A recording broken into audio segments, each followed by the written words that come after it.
Okay. Well, today we want to go over the elements of a business plan. And these series are have been this is the third of the series. And what we've been attempting to do is over each month on the Saturday sessions, we go over different parts of how we can build and grow our business. And so this year I'm concentrating on actually, the elements and developing a business plan and putting it into operation, because my experience has been in when I'm doing consulting, where I'm looking at doing assessments of organizations or programs and then giving recommendations on to expand or go. What I see is that a lot of entrepreneurs, business leaders are so focused into growing business, selling, expanding, that they don't take a time out to go and step back and say, what are the things I want to accomplish?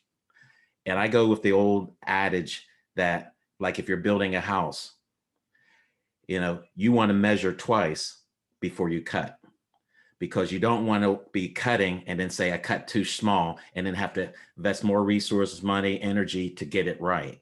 So the building a business plan and operating from it are key things into being able to measure twice and cut once. And if you would take the time to do that, then I think you'll be able to have a target and a plan to keep you incrementally moving forward and ahead and growing. So I really emphasize that for everybody, that we all should take some time to go back. So once you develop the plan, then you have to develop and I'll talk about as we get into more of the elements of the plan, but then you're going to have to actually say, okay, this is what I want to do. This is what I want to accomplish, but then how do I get there? And that's the operational plan. So you can have a business plan in for profit. In nonprofit, it's called a strategic plan. Same thing. But then you got to take those plans and you got to put them into operation through the organization, through, if you have a board, if you have management, or if you have staff, they all have to be on the same plane, so that they're going in the same direction. So that is one of the things I see too, is there's a lot of people who do business plans, do strategic plans, but they don't be able to track that and monitor that as they move through. My previous organization, that was one of the things I really learned to develop, because when you have 4 companies, 500 employees, 4 boards, you can't just be going out and just saying, okay, I want to do this, I want to do that, because you're going to be running around all crazy and you're not going to be really accomplishing things that you would want to do.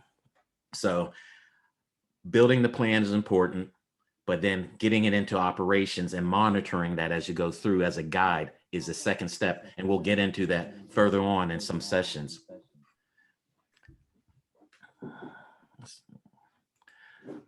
So this is a reminder. Some of these concepts and all came from what I wrote. I wrote a book several years ago, but this is still, a guide, even from the personal development and then into business, because how you are as a person and how you know yourself will be able to be reflective in how you operate, manage, and lead others. So for those who haven't, if you're part of my group, the personal development group, uh, this book is actually out there in a PDF form. So I give it for those that participate in the group, so you can go and pull that down.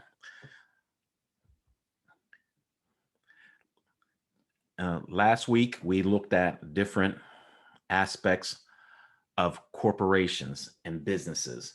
And one of the things I was trying to emphasize on is that you have to be able to understand, where you are at as far as your business. What I'm trying to be able to help lead others is, there's a different stages of business. I mean, there's a hobby that you like doing. People say, oh, this is great. You do a good job at it and you do different things. Well, well, technically a hobby from the IRS perspective is not a business, because you're not formally structured. You're not setting up paying taxes and things like that. But a lot of us, typically might start in hobbies, or we might call it a side hustle type thing. Well, you're not paying taxes, not formally structured. What I'm really referring to is getting into that formally structured type operation, where you can make money, pay taxes, you can take advantage of the program, Small Business Administration, other type of things. A good example of that was that if you truly had a business, even as a sole proprietor, LLC, whatever, you were able to participate in the pay protection loans and that program that was out there, depending upon how you were set up. And so, because when you apply, they ask, "Hey, what's your structure? Did you file your last? When's the last time you filed a tax return? You need a copy of that. What's your financial statement?" All those things are elements of operating a business. Um, you technically can't even set up a checking account, yet you say, for a business, unless you have a federal ID number. And then when you file for your federal ID number, you have to say, what type of business am I setting up? So there's elements in those things that you need to take care of. And I talk about that in the last session. But there are different types of businesses that we have.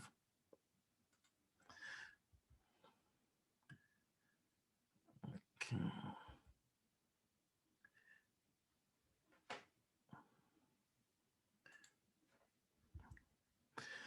So the different types of businesses that exist out there right now that are formalized, and is that what I refer to is it's a sole proprietorship. There's general partnerships, corporations, LLCs, and nonprofits. Those are some of the common. And then you can have hybrids among these different ones too. And that's, as you get through into a more complex structure. I mean, for instance, a nonprofit could be operating an LLC. You can have, a corporation that has an LLC and has a partnership that's part of it. So there's all the complex things that you can do with it, but these are just the basic foundations. The sole proprietorship is the easiest way to start a business. Typically you don't even have to really file any formal documents. You have to be able to make sure, if you have a separate checking account, you want to get your federal ID number and say, I'm going to be a sole proprietor, and you can be able to set that up. But then you file your information on the Schedule C on your tax return. So sole proprietorships are easiest to start and operate in. General partnerships are, two people coming together. So it's not just one. Sole proprietor is just one. General partnerships are two.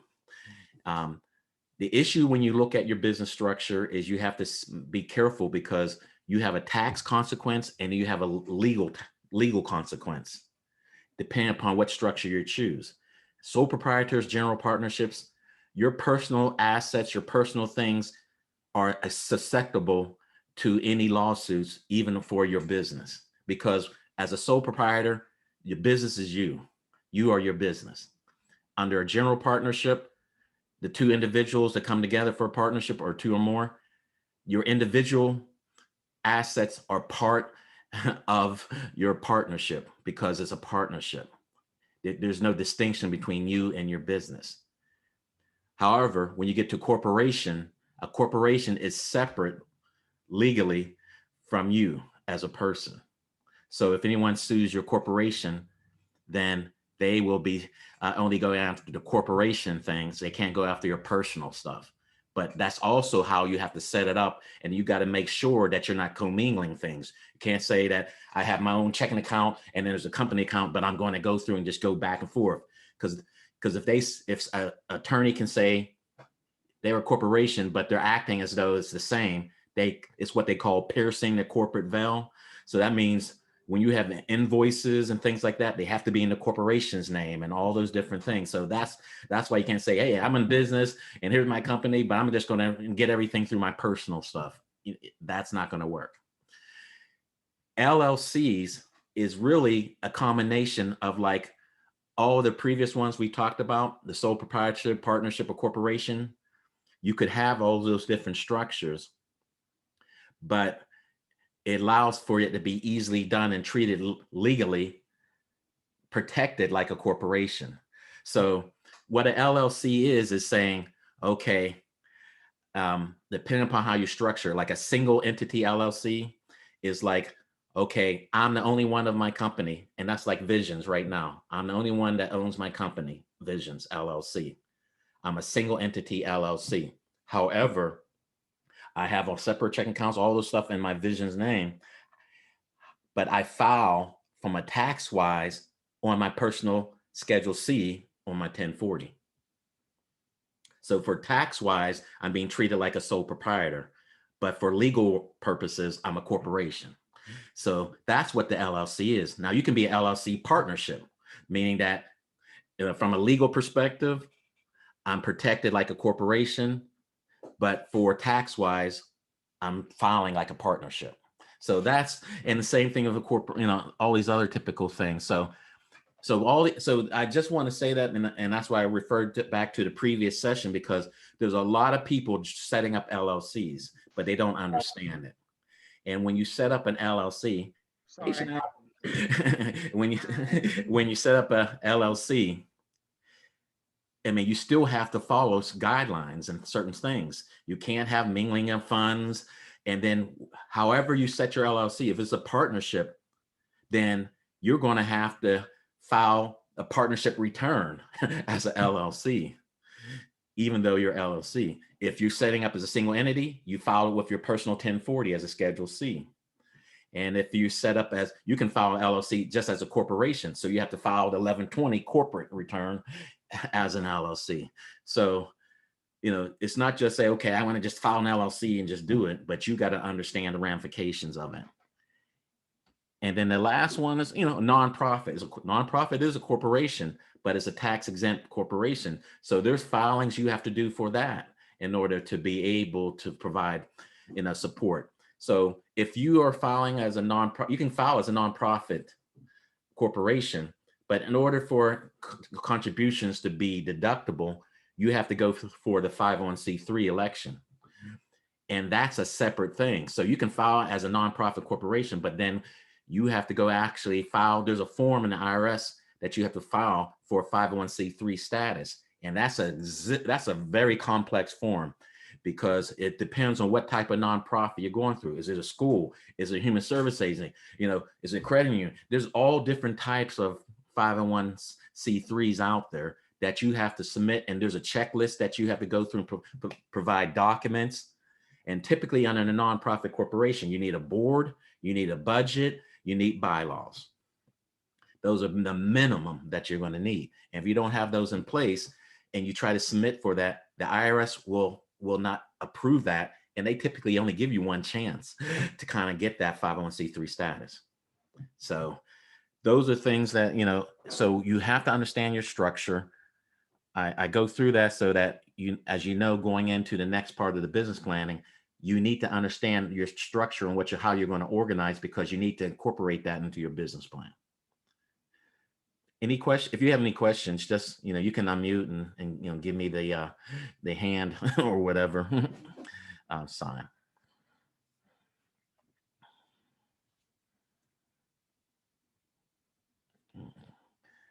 Okay.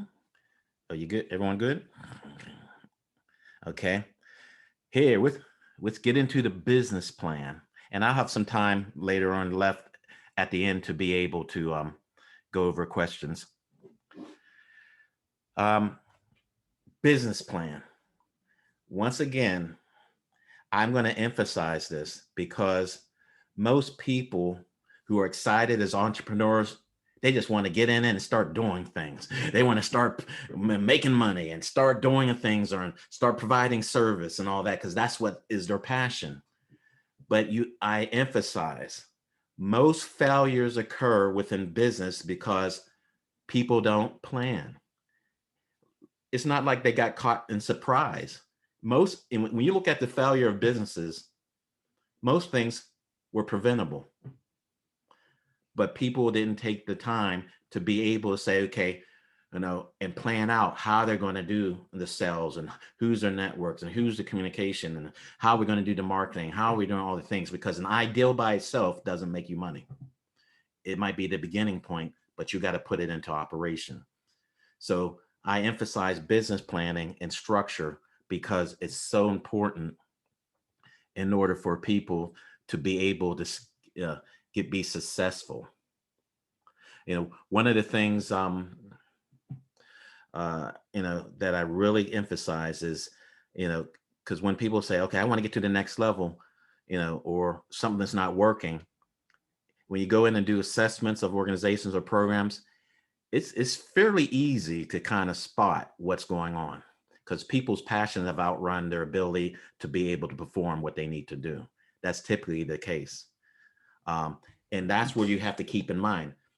I go back to the one day I'm going to do a session on using movies as a basis for theory, because I always refer to different types of movies, like the Jurassic Park principle. There was a Jurassic Park movie. I forget which one it was. It was when the old guy was still alive, and then what's his name? Um, who was one of the guys as the scientist, and he played the fly in the fly. What's his fly? And I remember when people were talking about, hey, I'm going to make this dinosaur park and all that. And we're going to splice the DNA and genes and all that. And he said something: just because we can do it doesn't mean we should be doing it. And that's a very pointed type message. In business, you can have all the ideas, but you need to know when you can do it, how you should be doing it. And there's times when you should say, I need to delay this, or I need to not do this because this might not be good at the time. So that's where a plan can help shape you. And it's not to make it rigid, but it's to give you a guidance, kind of like a map. Sometimes you're driving down to a certain place or city, and then might have to say, oh, a detour. Okay, let's detour. And you detour to the point until you can get back and get corrected. So it's not like you're saying, this map says go straight ahead. I'm going to drive off a bridge and keep going. No, as a map is a guidance to a certain point. There's going to be detours, obstacles, and things you're going to have to adjust. But at least you have to know what direction you're going in. And that's the purpose of the plan.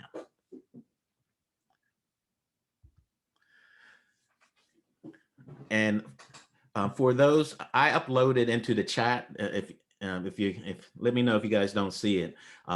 I uploaded a sample business plan just for you all, so that you can have that as a guide. But the goal of these sessions is that as we go over sections and we're going to do exercises, is that you develop your own plan for your business through this process. So that as we get through all these sessions, then when it's all said and done, you'll have a plan to operate on. So there's a sample out there, but that's a generic, and that's just a generic across the board. But what we want to go forward into the next sessions and things is start looking at coming back, and after the work and the exercise, be able to discuss that, and then see if there's any questions as we continue moving on to the different elements of this plan. So when you look at just a standard business plan, and also too, this business plan is a terminology for profit. Strategic plan is the terminology for nonprofit. I mean, I can give some examples of strategic plans too out there, also for nonprofit, those that want to develop nonprofits. But they're very similar concepts. And so I'll be talking from both perspective, for-profit, nonprofit, as we go through these plans. One of the first things that you have in your plan is the executive summary. And we're going to talk about and we're going to break each of these pieces down and have exercises to go over them. But executive summary, now, even though it's the first thing of the plan, the executive summary is the last thing you'll do.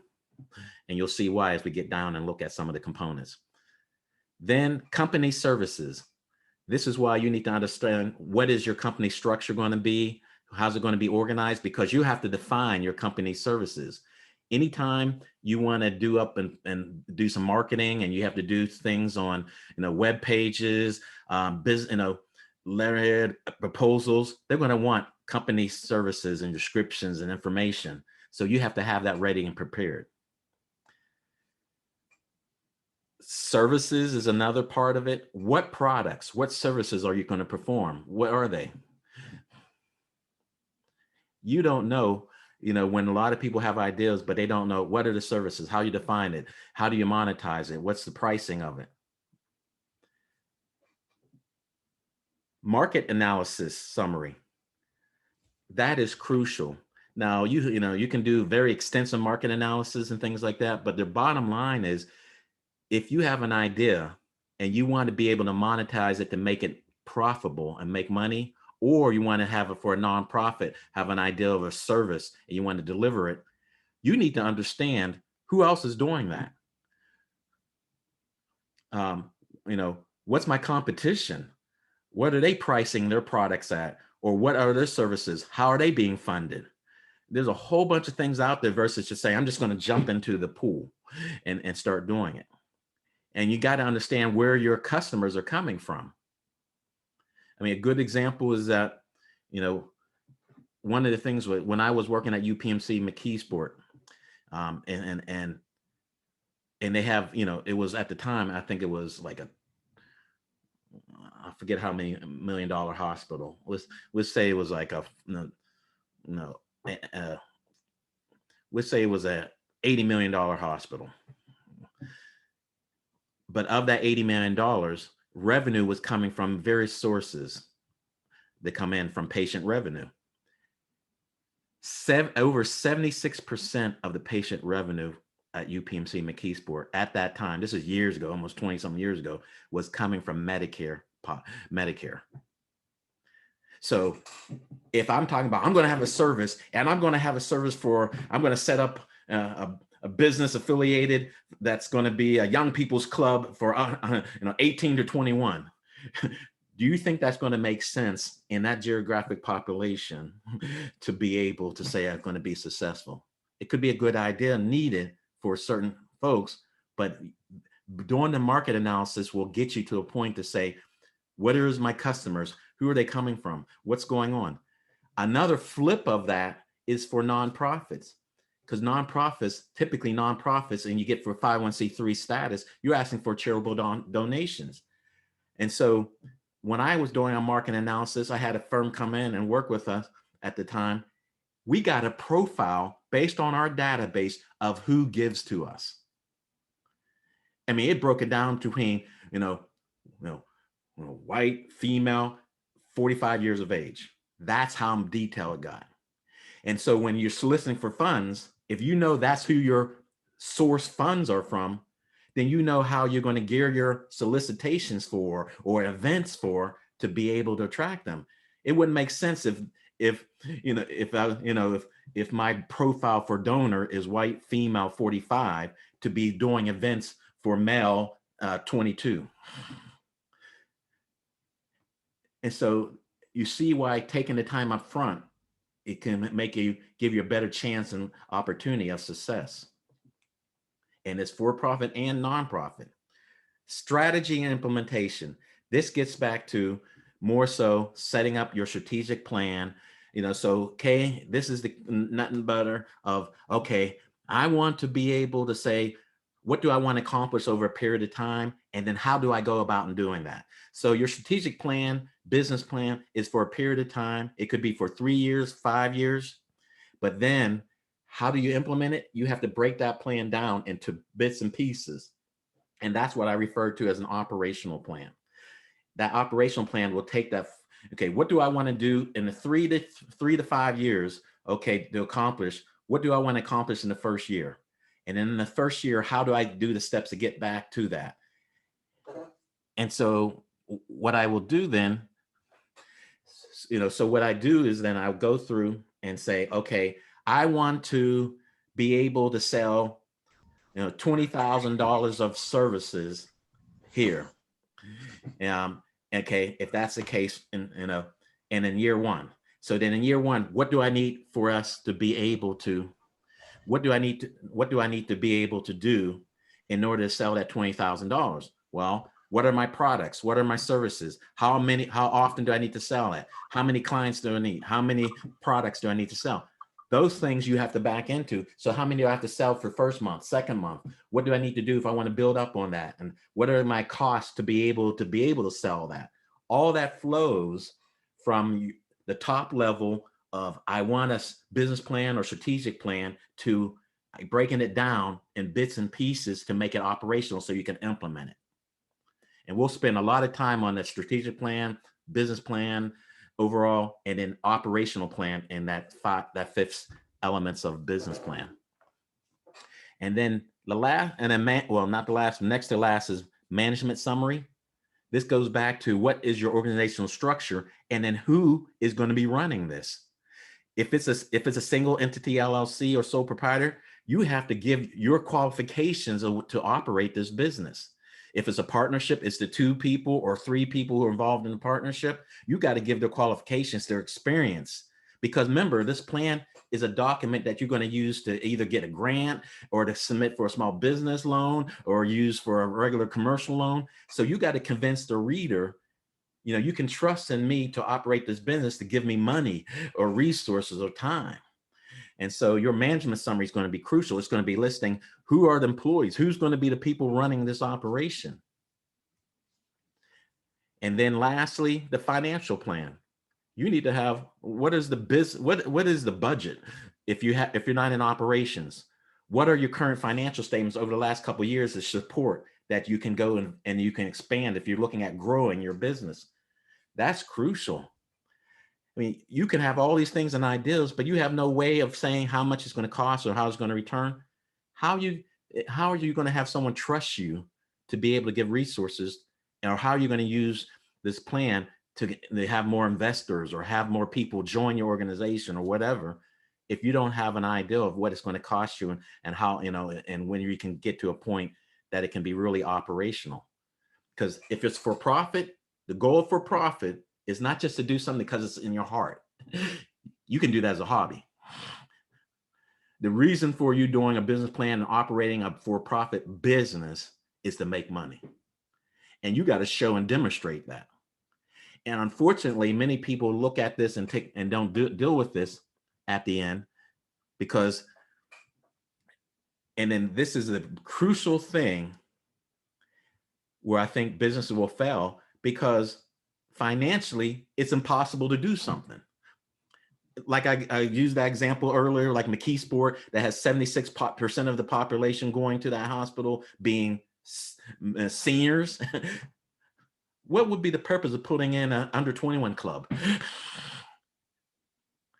you know, you know, and then so, hey, this is a great idea. I'm just going to start it up, and then all of a sudden, you don't get the number of people you need to pay for the bouncer and pay for the stuff and the food and pay for the entertainment, and it fails. Many things fail in life, and it's not because it's a bad idea. It's wrong timing, improper planning, and things like that. So taking the time to develop this plan is very crucial, because it will help focus you down and minimize the risk of businesses failing, because the reality, most businesses fail under 5 years that you start up. That's just a fact. So if you want to minimize that, then you have to be able to take out some of the obstacles up front and be prepared for that. So let's go on and to get to a little bit more deeper dive on these plans here.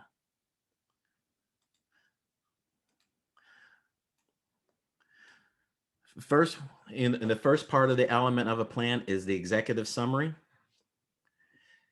And as I stated, before, the key things that you need to have in your executive summary is, okay, what is your objective? Are you trying to ask for money? Are you trying to ask for other resources to support? Are you trying to ask for investors? Are you asking for board members? What is the purpose of why you're doing this plan? You need to know that up front, because depending upon your audience, you might have a different executive summary of your business plan. What is your mission? And what are the keys to your success? Meaning that, how will you know that you're successful if this plan operates? I mean, will you be making 10% of your earnings or revenue? Will you be making, $100,000 a year? Or are you going to be serving 2,000 people in a program? What are the keys of success that determines that this plan can be monitored by? So one of the notes is, even though the executive summary is the last element of your business plan you will prepare, even though it's the first section of the business plan. So even though it's the first thing that people see, it's the last thing you're going to do, because you have to prepare the rest of the other elements before you write your executive summary. So all other elements of your plan need to be completed. The executive summary is very similar to Cliff Notes. For when you're ready to do read a book and all that, you go, and sometimes people would go in college and cheat with the Cliff Notes and just say, okay, I'm just going to pick up the Cliff Note. Well, basically the executive summary is for any investor or person that you're planning on giving the plan to. That's the first thing you're going to go to. They're going to go right to your plan, and they're going to go to the executive summary and read through it. And if it's something that they say, I can get with this, or this is intriguing, then they're going to go through more of the detail. But if you can't get them past your executive summary, they're not going to go into your detail, and you probably lost you lost the purpose of doing your business plan.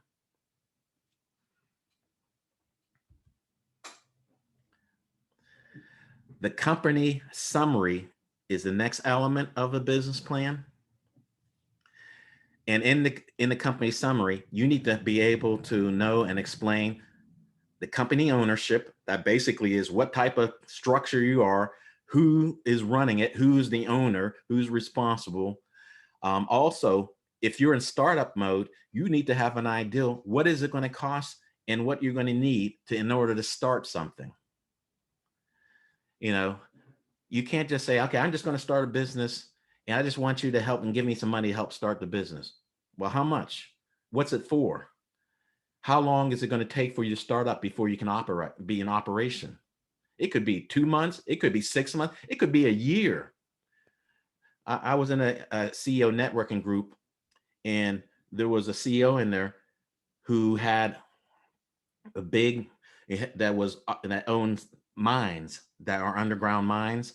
But then he had a power company buy out his company because they wanted his mine business to be able to funnel energy for a power plant. It was amazing. We toured the power plant. It was amazing. I mean, you're talking billions of dollars that were flowing through there. And we actually toured the mines and all that. But when this company, this power company bought out this mine company, there was almost a year and a half startup costing billions of dollars because they had to build the power plant. They had to get approval for the feds and all this other thing. So they had to know that, and it's a public company, so they had to know that up front and be able to provide that to the shareholders so that they're saying, we will eventually make this amount of dollars per share on your investment, but it's going to take a year and a half, 2 years to build this plant, get regulation. And then from there, a couple more years before we can turn profitable. You need to know that up front. Because you need to be able to know how much it's going to cost, how much money you need to have up front in order to be able to get to the point that you can start making money, or how much money did you need loan to be able to start to get to making money.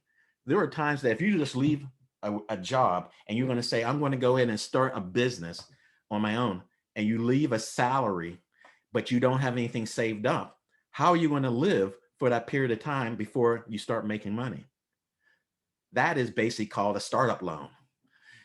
So you need to have that ideal before you even do that, so that you're not just jumping into things and then saying, oh, I'm out here, then, oh, it's not making as much money as I thought it was initially, so therefore I'm going to have to go back into a job. So these are things that are important under a company summary. So those are the elements, and those are the points that you need to put under your company summary. The requirements, though, is you need to have a company description. What does your company do? And I know most of us say, oh, that's easy enough, but we're going to have an exercise, because it is very difficult to be coming down to what is your company description, because what makes you different than anybody else? Because remember, this is a document that you're supposed to be using to get money, loans, people, resources, investors. So you got to be able to put some time into your company description so that you can be able to convey that to people. And then as you talk and go out and sell your business, you're going to have to refine that down and work with that. Because a lot of people say, hey, you got a business? What do you do? You need to be able to respond to that. The other piece of that is the mission statement. What is the mission of your business? Why do you exist? And you need to really, because you have to distinguish yourself versus other businesses that might be in your market. Because think about it. You know, two different companies could be doing the same thing, but they have different ways they approach. A great example is I'll use two examples here in Pennsylvania. We know that there's two major insurers in Pennsylvania, Highmark and UPMC. And the way they approach how they operate their health systems are two different thoughts. It's a health system. They deliver health care to individuals and to patients. However, the way they approach it is different. And that is spelled out in their company description and their mission. For instance, if you look at UPMC, UPMC has an integrated delivery system. And what do I mean? And I spent years at UPMC, and that's my focus when I deal with assessment and deal with nonprofits. I view it from an integrated delivery system because of my years at UPMC. And what that is if you notice, if you have a heart problem and you're a UPMC patient, you will be, for the most part, their heart specialists are in the UPMC Shady side. That is the designated cardiac and cancer hospital for UPMC. So if you're having those elements, you're eventually going to be funneled from a doctor that's based out of there. Mercy that they just brought into the fold is going to become the eye, type specialty hospital. Children's Hospital is for children. McGee is for labor. So all of their hospitals that they merged in are viewed as specialty type hospitals. And so therefore they will, once you have an issue, they will triage you to the site and be serviced out from a doctor or that site itself for what elements that you're dealing with. Whereas Highmark has those functions all at one place. So, if you go to to the north side to AGH, they typically have those professionals all together there so that whether it's a heart issue, cancer issue, whatever, you can be serviced at the same place. And then when they span their hospital systems out, that's how they do it. They look at the professionals all being there centralized at the same place. So it doesn't mean it's right or wrong. It's just based on how you roll things out from your business. And that is something you should note in your company description and your mission so that it distinguishes you from other folks. Another example, just computers, and that's a global, Microsoft, Apple. They kind of make a device that you can share and use, and it's called a computer. But the way that they go about and approach it is two different ways. Microsoft typically doesn't produce its own software. They buy out and license other people's software as part of their own package. And then Apple, however, are a little bit more expensive than Microsoft computers because Apple and their technology behind the scenes, you don't know, because of how they program things with Apple, there's so many complex things and functions running behind it. You don't know because you just can push a button and it's just seamless. Well, that's why it's a little bit more expensive because they do a lot of that stuff behind the scenes that's more proprietary so that you don't see it.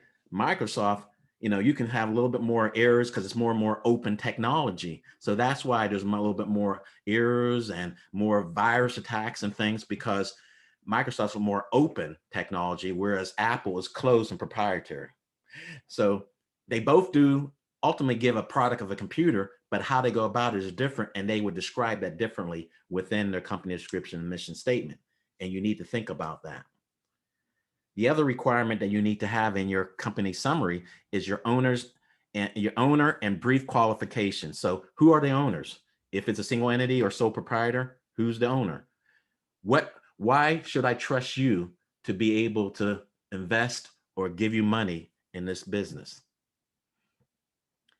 And then the other is a startup budget. You need to be able to have a startup, once again, like I explained, that if you're, depending upon what stage, if you're looking at growth, what is the things and costs to be able to take it from where you are to the next level? And that typically in nonprofit terminology is called capacity. A lot of, I sit on panels, we review to help give out, from some of the foundation and committees I sit on, we review nonprofit proposals to say, okay, we want to give this nonprofit capacity grant because they have demonstrated that they reached this level, but they want to go to the next level. A lot of my revenue comes from organizations that want to assess their operations and expand. That's capacity building. Well, you need to know what's it going to cost you. What's the startup? What are if you're starting a new program in nonprofit, what do you need to start before you can get it going, and fund it. Those things should be in your company summary.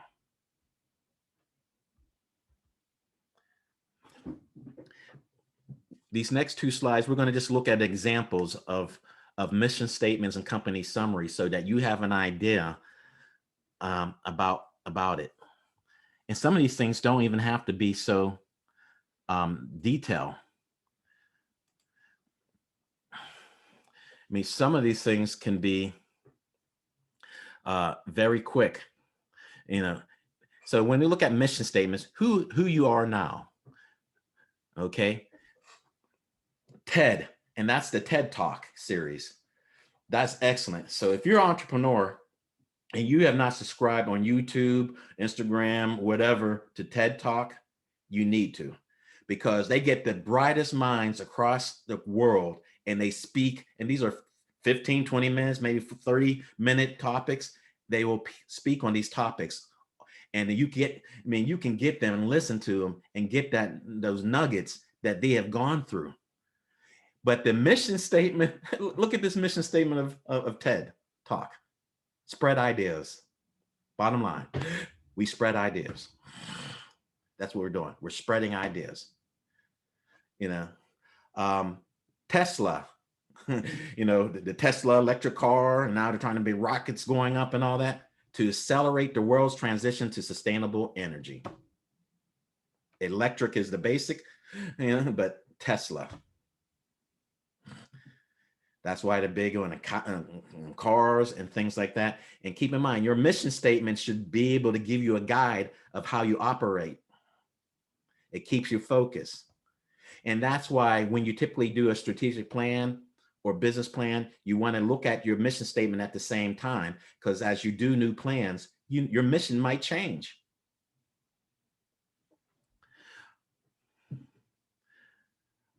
LinkedIn.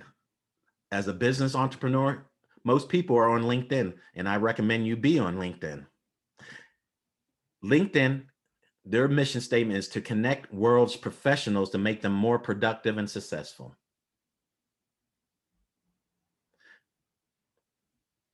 PayPal. If you're a startup business and you want to be able to accept, and you don't have like credit card machines and stuff, and you want to do things online, PayPal. I use PayPal too as an extension of my business too through my accounting, in addition to other things I use. But I have PayPal. I have a PayPal business account where if I need to, I could send invoices out. If I was online having a client that wanted to pay, I could have them pay it through PayPal. Well, PayPal, to build the web's most convenient, secure, cost-effective payment solution. So if your startup as an entrepreneur and you're saying, okay, how do I get people to pay me online and things like that and all that? PayPal, you can set up a PayPal account tied to your checking account. They take a fee for doing it. Boom. They even have it to the point where if you don't have an accounting system, I have an online accounting system, but if you didn't, you could invoice through PayPal, generate your own company's invoice and send that out. And then they can send out electronically and person gets it and they can pay electronically, either credit card or bank account information just through the PayPal link.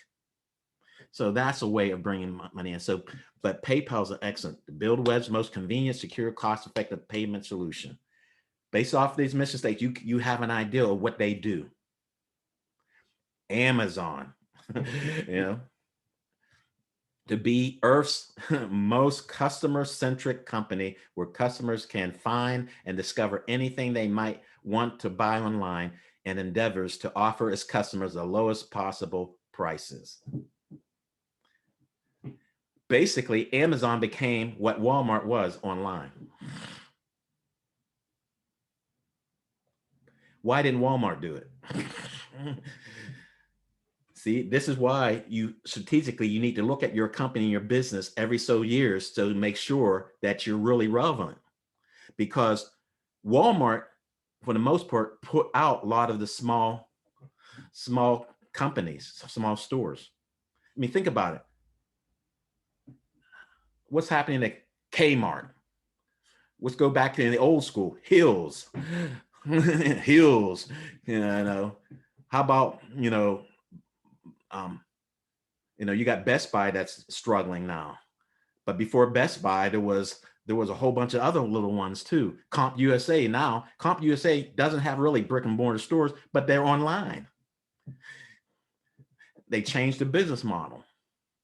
So so Amazon is a good example of understanding your business model and being able to be competitive. Oh, we're not competing with Walmart because Walmart, you got stores, things you got to go into and all that. No, we want you to be able to purchase right online from your couch. So we don't need to invest in a lot of brick and mortar type of things except for distribution centers. And why is that much more cost effective? Because once again, when you do an integrated approach, it's much more cost effective.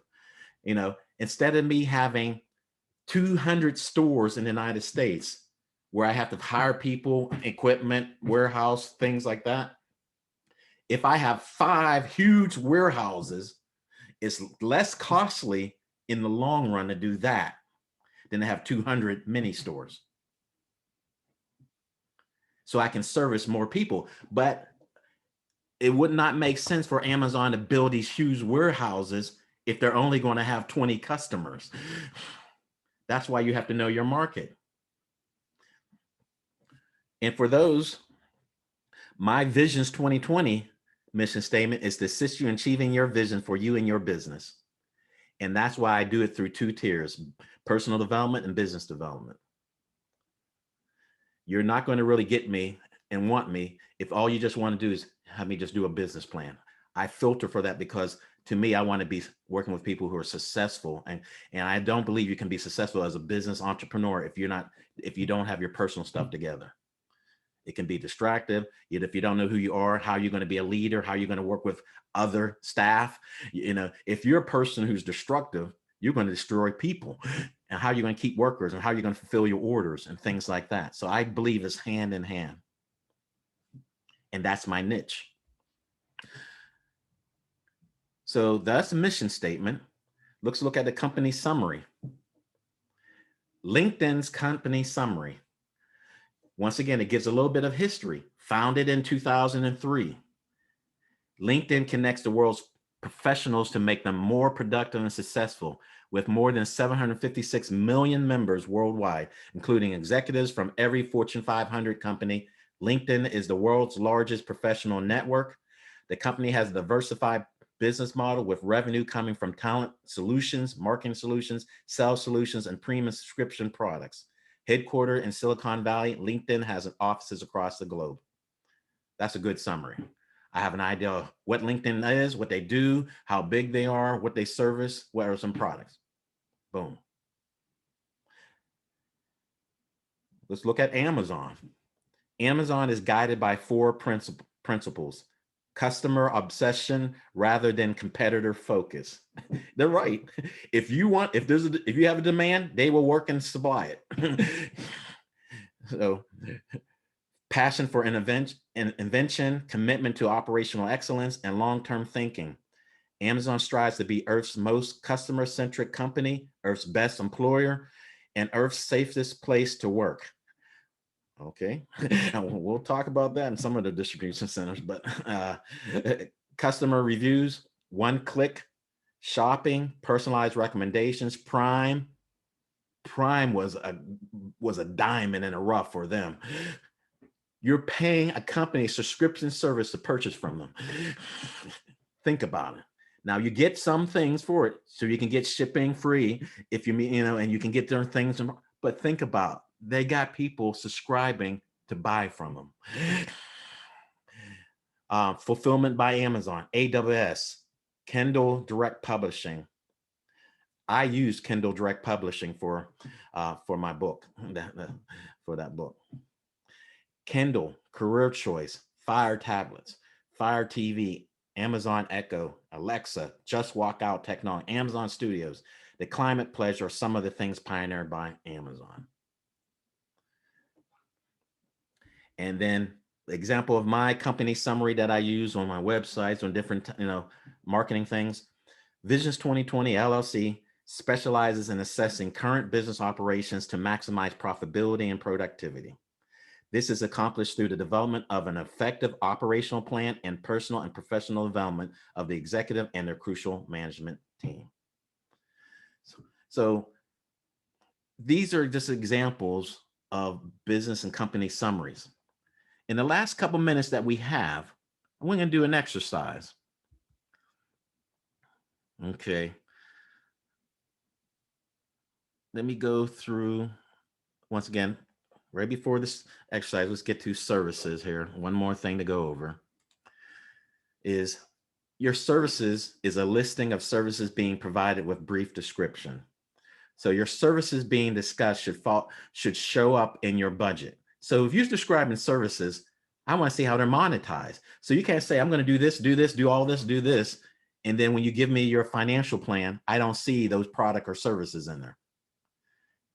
Because then that just shows me there's a disconnect about what you want to do versus how you're going to pay for it. And if you have, and so if you're for profit, your pricing and all those services should show up in your budget. For nonprofits, if you're going to have a service, you need to have a program description of what you plan on operating.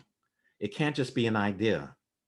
You have to be able to have a service description about what you plan on doing, how you're going to do it, even as a nonprofit. Requirements. You need to be able to articulate your services and products. You need to have a service and product price listing. I mean, when you put this out there and you start operating and say, okay, how much is going to cost to be able to do that?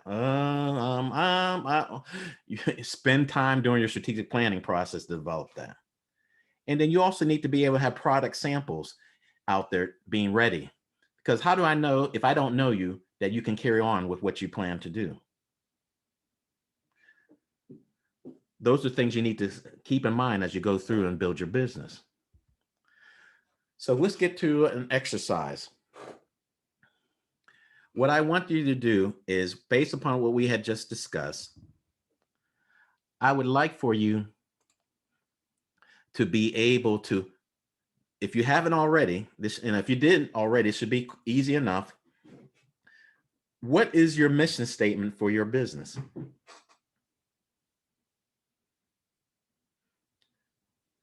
I want you then to complete your company summary and then develop, a quick product service listing and description. And it all depends on what stage you're in. If you're having operating your startup, this is an idea to start thinking about these things. But if you're operating, you should be able to lay this out. And so for the next couple minutes, I want you to just take some time and work on developing that. And when you are and when you're finished, I'll give a few minutes, and when you're finished, then we can come back, and I want us just to be able to share some, and then we'll go on to talk about what's going to happen in next session for next month.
I probably should have had a Jeopardy music going, but I just I know this was quick, but this is a good example, and there's going to be plenty of time between now and next session for you to work on this.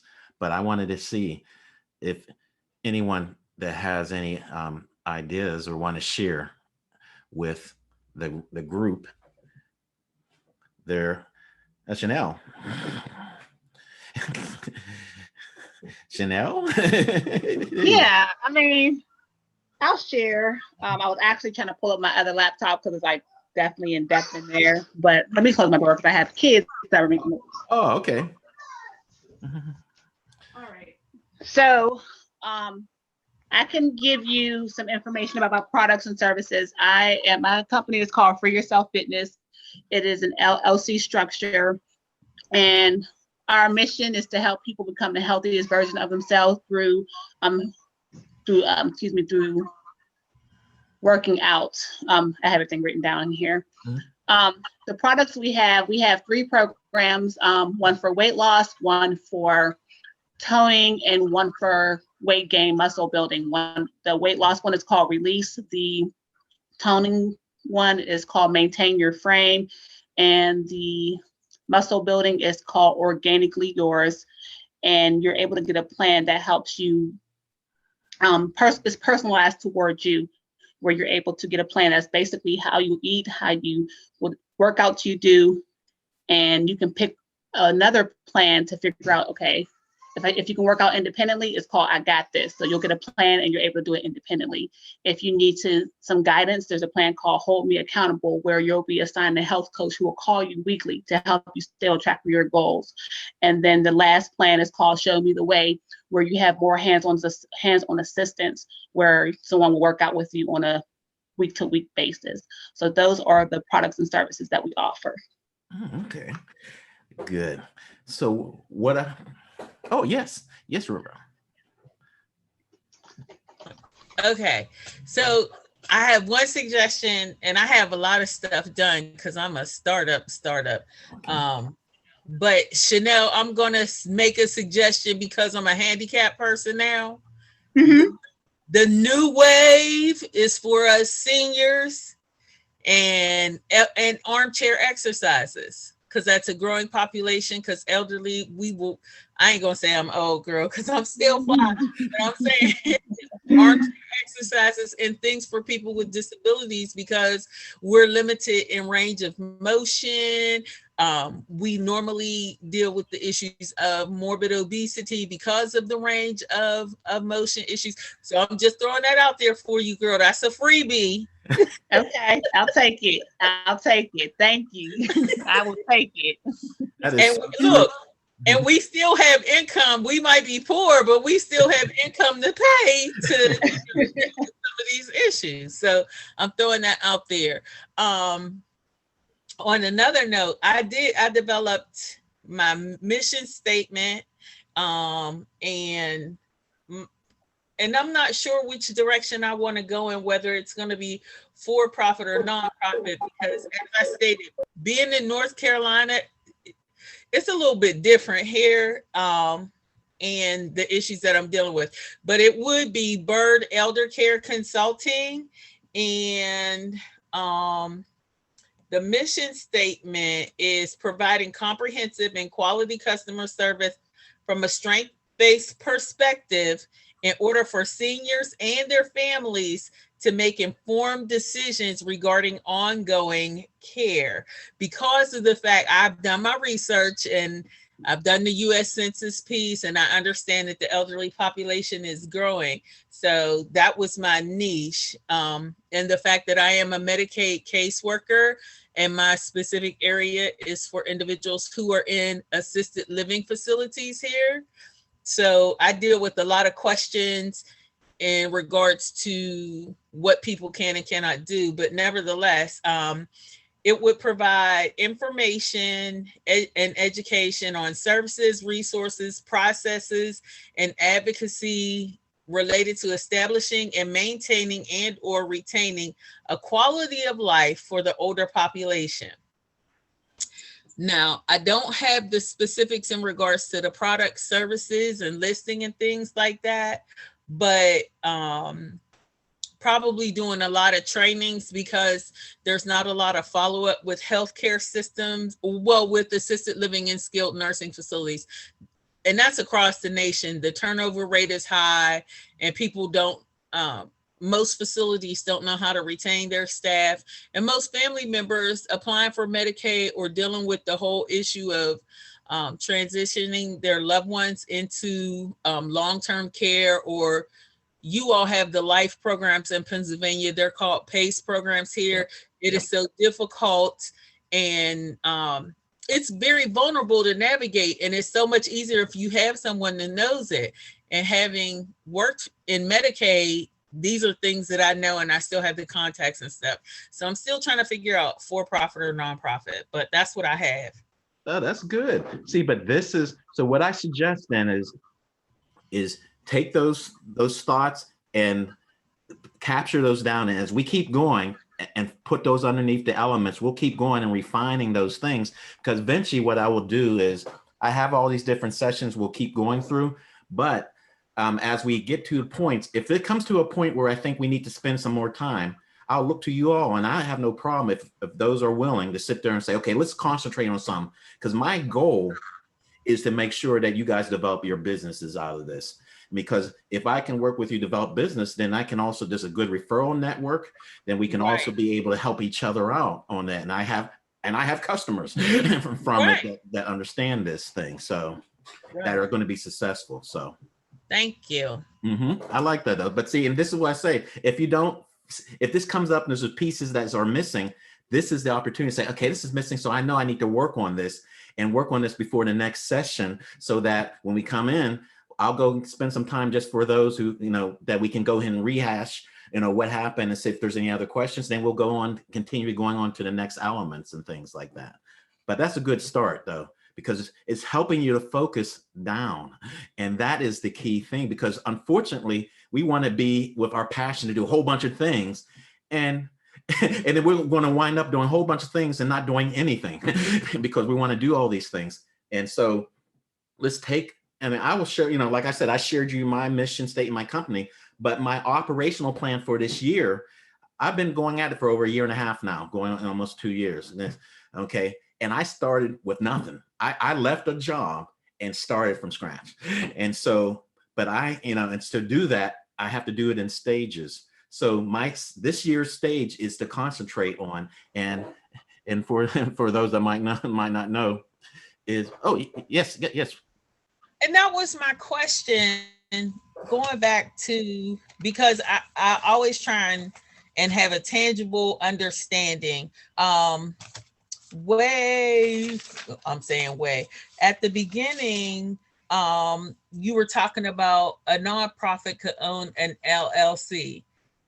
Would an example of that, for those who are in Allegheny County, would an example of that be how Mount Airy has all the different components under one umbrella? Yes, exactly. Okay. Exactly. In fact, two of my clients right now, one client right now is actually a church, is a church who operates human services. Now I'm trying to convince them to spin off their human services into a separate 501c3, but they also have a for-profit C Corp that they operate from. So you have a church that is operating as C Corp in addition to human service underneath the church. So so there's things that you can do in those different formats that can be very helpful. And then my other question is in regards to mission statements, and I think I might have been working for Family Services of Western Pennsylvania, which no longer exists now, but I think the staff was asked to participate in a mission statement, like, what do you see us doing? What do you see us doing? And then they finally took it. So should mission statements be updated like every 3 to 5 years, kind of like where you are in your job, where you're like, I've been sitting in this seat for 3 years and I haven't advanced. Maybe I need to move to a new company. What is your perspective on the mission statement as far as updating it? Mission statement and vision statements, because I didn't go over vision statements, but But mission statement and vision statements should be reviewed tied to when you're reviewing your strategic plan or your business plan, because your business plan, strategic plan should be a set period of time. It used to be 5 years, but now they're down to 3 years, some even just 1 year. But it all depends on when you are having, what period of time you're doing your plan. So if a strategic plan is for 3 years, then you should, part of your strategic plan review process is mission statement, vision statement, and then going through and looking at, you know, who are our donors, who are our clients, what program services. And then when you go through that, see, this is the shell part. And then when you get into operational plans, there's different strategies you can use underneath that. Like for instance, if it's part of this thing is to look at your product and services in a business plan, or under a nonprofit, look at your services. There's a process I go through to review programs for a nonprofit. And then I incorporate that on an annual year basis so that you can sit there and say, we've been doing this program A, but does it make sense to do it in year 2?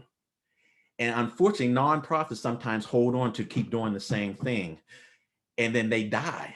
But when I was running an organization over 18 years, I had a cycle. There's a cycle that happens with services where you build them up, start them, build them up, plateau, and then they die. You got to let it go and then do something else. Now, staff sometimes get upset about that, but as an organization and management, you have to step in and do that, because just like you said, Roberta, here in Pennsylvania, senior services and aid services are hot. There's a lot of people going into for-profit to be case aides because there is not enough people to service the seniors and those in disability here. So you see a lot of people, you know, that are making good money setting up aid services here in Pennsylvania. And then, but if we were trying to just stay at children's services per se, you'd be dying out. So there was times where I had to close down children's services because the population of Pennsylvania, babies aren't born at the same rate they were 10 years ago. You know, and there's a different type, and you have to be flexible, such as we're just coming out of the pandemic. Community services are big, and they were big during the pandemic, getting food out and making sure that people are good at home. But now we come out of the pandemic, what's happening is I believe a lot of shift is going to go to education, because kids were homeschooled and they're now behind a year, even though they're going to advance them. So you got education services. So how do you do and support that? Then you also have the mental health. You're seeing it now. Pennsylvania has typically at the end of this month is going to be fully out of the pandemic per se. The governor is going to release and have businesses fully open. In the last 2 weeks, there have been more killings of kids than ever. And you're seeing more shootings going on. So people are coming back and expressing that's coming out. So there's another more of human services and community-based services need to be done. So you're going to see some things go to that route. So when you're developing, your mission and statement, your mission and vision statement, it should be tied to the year of your strategic plan. And then as you go and develop a new plan, then you have to really look at it. That doesn't mean you're going to change it, but at the same time, you want to take a look at it and say, are we really still doing this? Or should we expand, or should our focus change? Because usually your mission statement is about what you're doing or who you are now.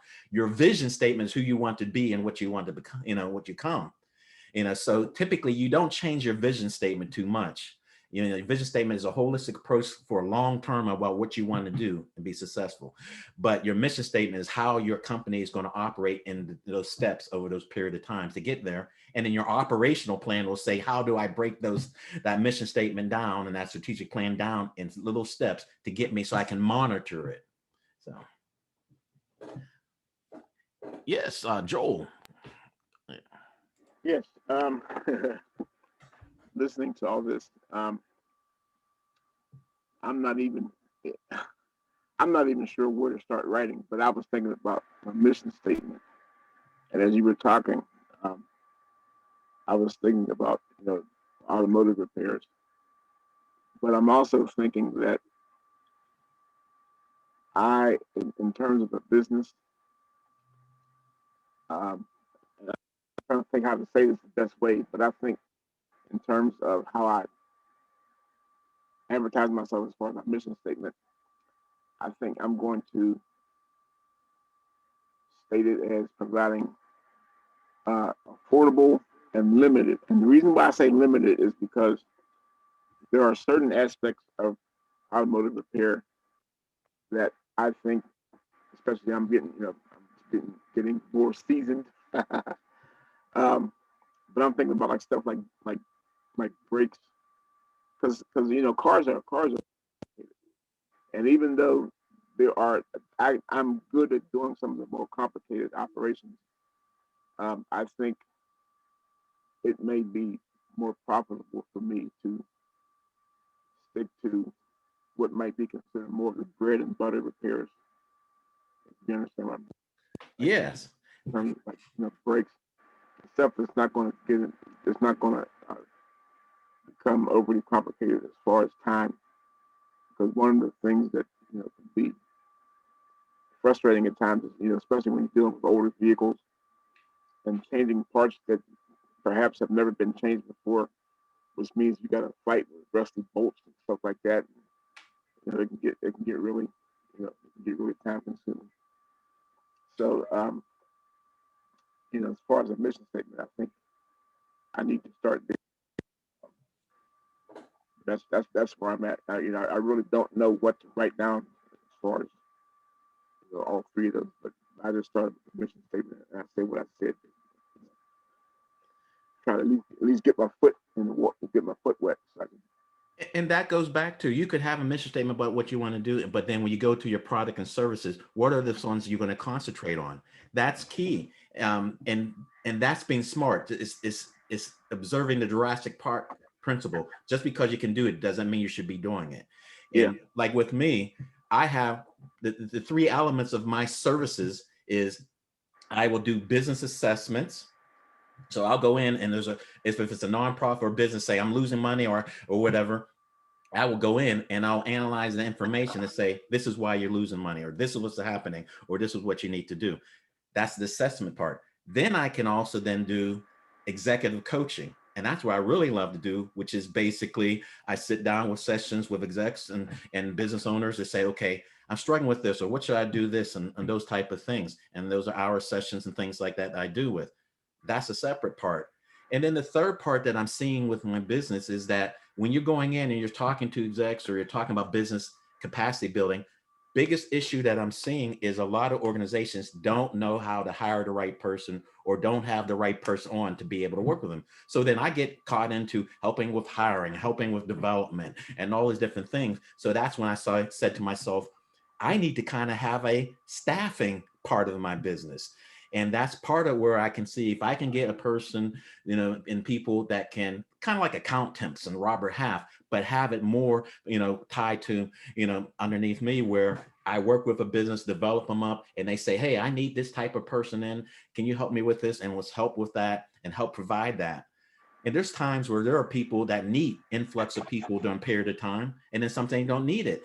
And that's where I see myself as, I can be, I've gone into different clients and helped out for a period of time, depending upon, for one client, they needed a director of finance for a period of time while they're hiring.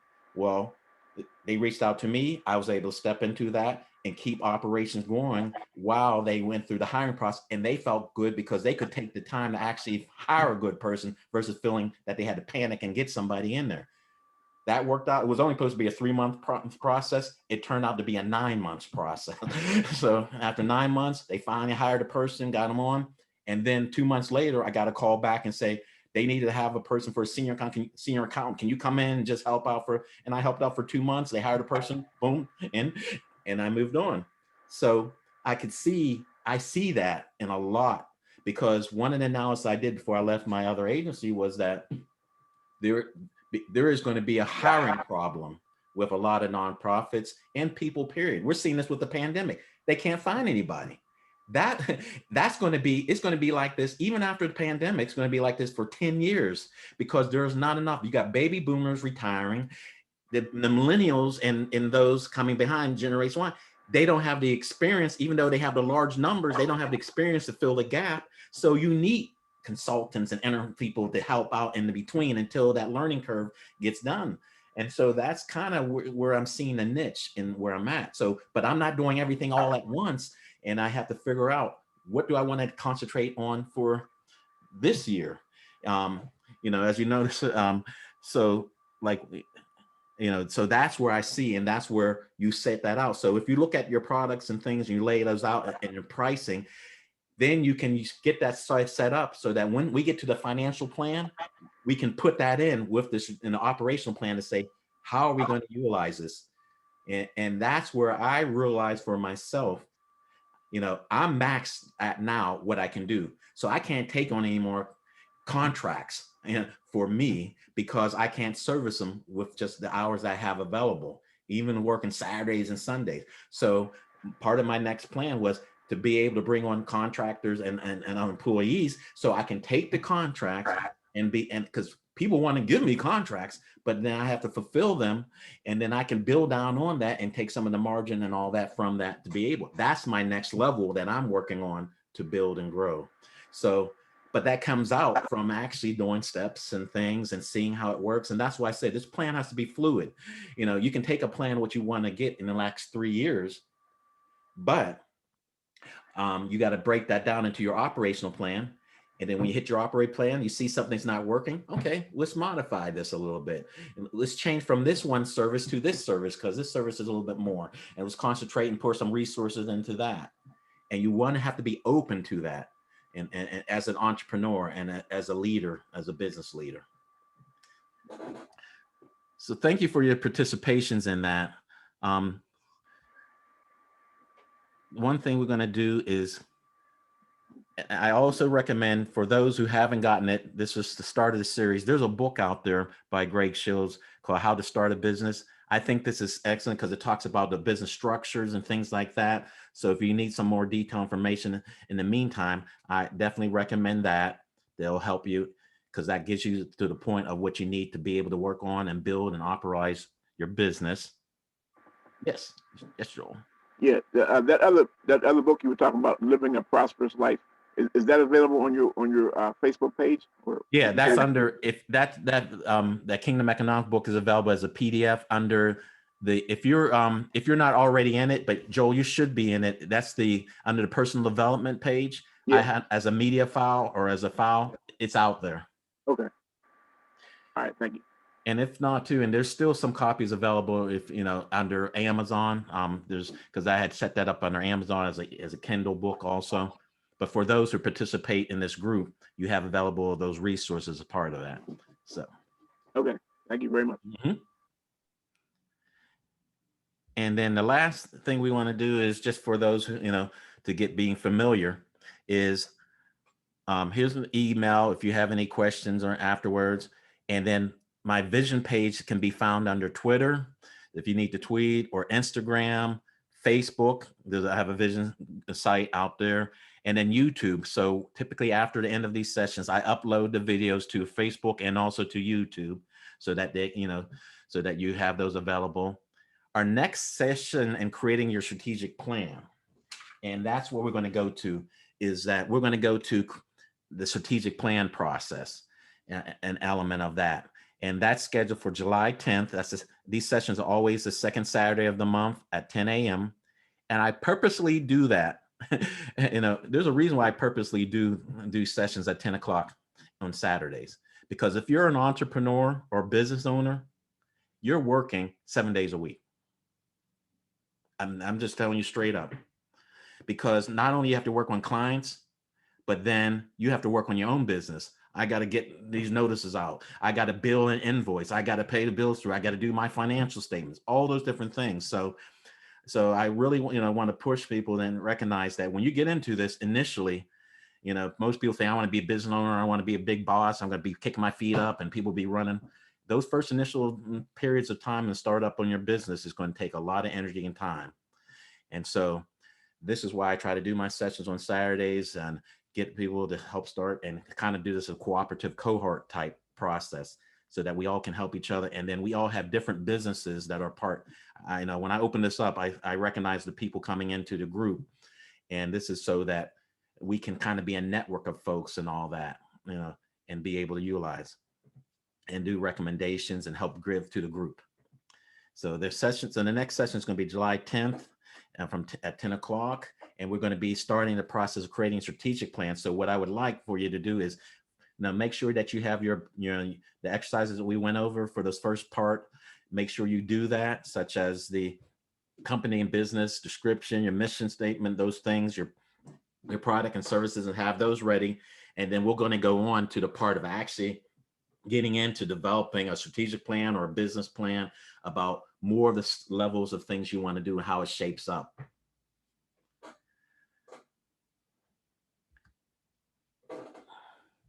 All right, Ann. Any questions with anybody? Well, if not, I want you to have a successful day. I thank you for taking the time to come out and share and spend, and I look forward to next session.